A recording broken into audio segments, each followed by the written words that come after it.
Viva Voz, com Vera Magalhães.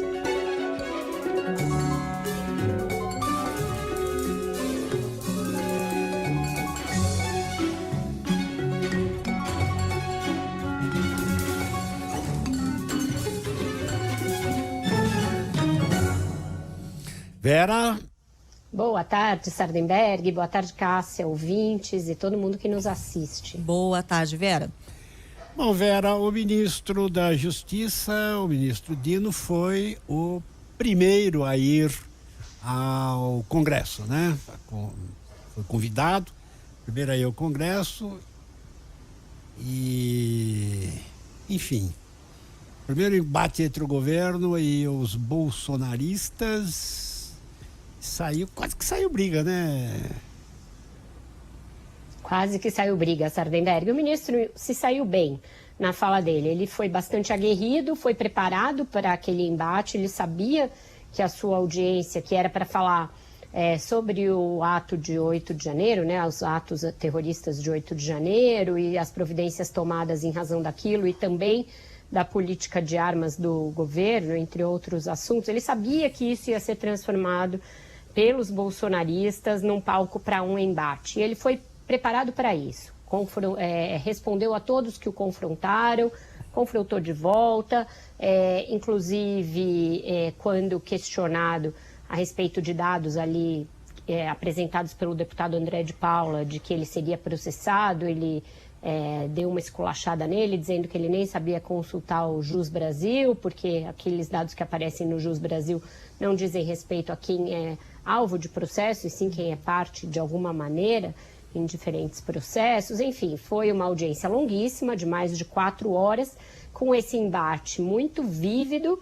Ele defendeu aquilo que ele fez, que foi apresentar uma queixa-crime contra deputados que o acusaram de ter feito acordo com o tráfico para ir no Complexo da Maré, Complexo de Favelas da Maré, no Rio de Janeiro, dizendo que ele informou as autoridades e as autoridades acompanharam a sua visita e que, portanto, isso não pode se confundir com liberdade de expressão, porque ele foi acusado de cometer algo que é um ilícito, né, fazer acordo com o narcotráfico e que, portanto, cabe sim notícia-crime, mesmo para quem tem imunidade parlamentar.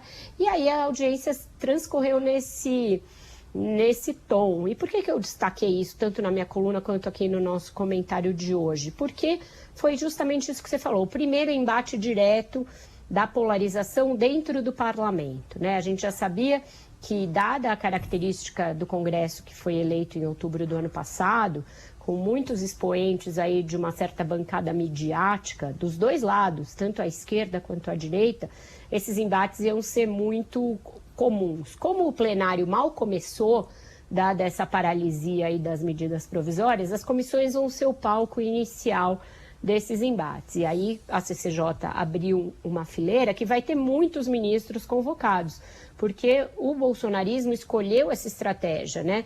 A deputada Bia Kicis, por exemplo, preside uma das principais comissões, que é a de fiscalização e controle.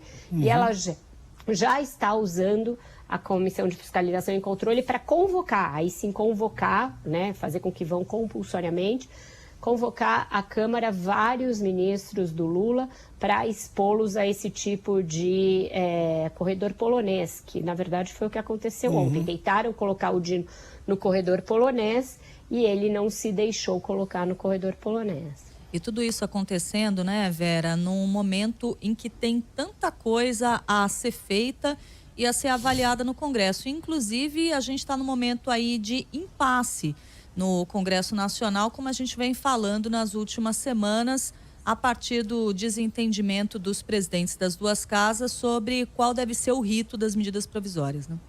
Exatamente, Cássia. O presidente da Câmara, Arthur Lira, de novo, em razão dessa coluna, me mandou uma mensagem se opondo ao que eu chamei de paralisia, né, do Congresso, dizendo que não tem paralisia e que a Câmara está desde segunda num esforço concentrado para votar medidas provisórias. Ora, se o ano mal começou, você ter a necessidade de fazer um esforço concentrado, já denota que você vem de uma paralisia, porque justamente o prazo está se extinguindo pelo fato de, durante 2 meses, não se ter votado nada. Foi o que eu contra-argumentei com ele. Ele agora está votando essas que estão mais perto de caducar, mas a gente ainda não tem uma resposta para esse impasse. Enquanto isso, fica essa coisa das comissões. O depoimento de ontem teve um segundo tempo hoje, porque na reunião da CCJ de hoje, o deputado André Janones foi cobrado por ter xingado fora do microfone o deputado Nicolas Ferreira. Até uma montagem que foi feita desses vídeos dava a entender que foi o presidente da CCJ, Rui Falcão, que lança um apelido ali desairoso para se referir ao deputado Nicolas Ferreira. E não foi o Janones, depois ele admitiu que foi ele. Dava para ver que a voz não era do Rui, mas a sincronia do áudio da boca mexendo ficou muito parecida. E aí, em razão disso, o deputado Alberto Fraga, veterano do Congresso, quase partiu para cima do Janones, eu te pego na saída, uma coisa típica de escola, né, de colegiais ali, não de deputados federais, num sinal de que se o ministro foi preparado com dados, apesar do tom mais aguerrido, no caso dos deputados não, a ideia é só lacrar mesmo, é só aparecer, é só tumultuar e levar essa polarização ao paroxismo dentro das comissões do Congresso. Aí o Lira e o Pacheco, que não estão se entendendo, vão ter de tomar as rédeas, vão ter de domar essa tropa mais midiática, sob pena de paralisar de outra maneira o funcionamento do Congresso. Se só ficar esse embate, briga, ameaça de confronto físico, xingamento, palavrão, aí não se vota nada mesmo. Tá certo. Vera Magalhães, muitíssimo obrigado, Vera. Até amanhã. Até amanhã. Até amanhã, gente. Vera. Ótimo jornal para vocês. Tchau, tchau. Bom, e assim seguimos, Cássio.